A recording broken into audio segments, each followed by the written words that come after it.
எனக்கொரு தீவு வேண்டும் இறைவா. ஒரு தீவு படத்தை கண்டதும் தீராத ஆசை ஒன்று எழுந்தது. ஏக்கம் அதிகமாகி ஒரு நாள் இசைமிக்க கவிதை ஆனது. பாரதியார் கூட பாட்டில் கேட்டார், காணி நிலம் மாடம் தென்னை நிலவு குயில். காணி நிலம் எனக்கு வேண்டாம். பாரதியார் அளவுக்கு கற்பனை இல்லை. பட்டா பத்திரம் வில்லங்கம் என்று நிலத்தோடு சேர்த்து வழக்கும் வரும். மாட மாளிகை என்றாலோ வரி கட்டவும் முடியாது, வாரி கூட்டவும் ஆளாது.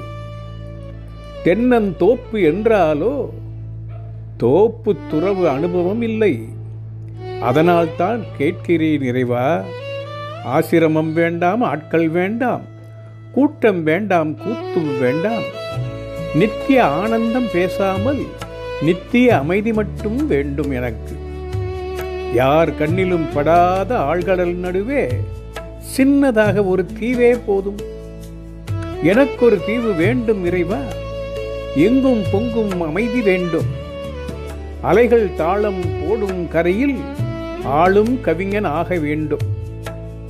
மரங்கள் பாடும் மந்திர மொழி, மழலை காற்றின் மென்மை ஒலி, மனசு ஓய்வெடுக்கும் மங்கிய ஒளி, மகிழ்ச்சி மலர் மணக்கும் தீவு வேண்டும். காணி வேண்டாம், கோட்டை வேண்டாம், காசு வேண்டாம், கீர்த்தி வேண்டாம்.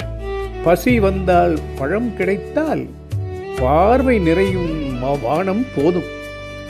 சூரியன் காலை தீபம் ஏற்றி சந்திரன் இரவில் விளக்குகள் மினுக்க சிந்தனை எல்லாம் கவிதையாக வெடிக்கும் உலகம் வேண்டும் எனக்கு. வெறுப்பு வாரா வாசல் வேண்டும், பொறாமை புகா பாதை வேண்டும். இயற்கை மட்டும் அரசாளும் ஈரக்காட்டு தீவு வேண்டும். புத்தகம் புரட்டி பொழுதுபோக நித்தமும் கவிதை நெஞ்சில் பூக்க சத்தமில்லா சபை நிறைக்கும் சுத்த இயற்கை வேண்டும் இறைவா. கோயில் வேண்டாம், தீவே போதும். சொர்க்கம் வேண்டாம், அமைதி போதும். உலகம் போடும் ஓலம் இல்லாது உணர்வில் வாழும் தீவு போதும். பிறந்து பிறந்து களைத்து போன ஆன்மாவுக்கு அமைதி வேண்டும். கற்பனைக்கு எட்டாத களிப்புடனேனா காற்றினிலே கரைந்திட வேண்டும். இறைவா, எனக்கொரு தீவு வேண்டும்.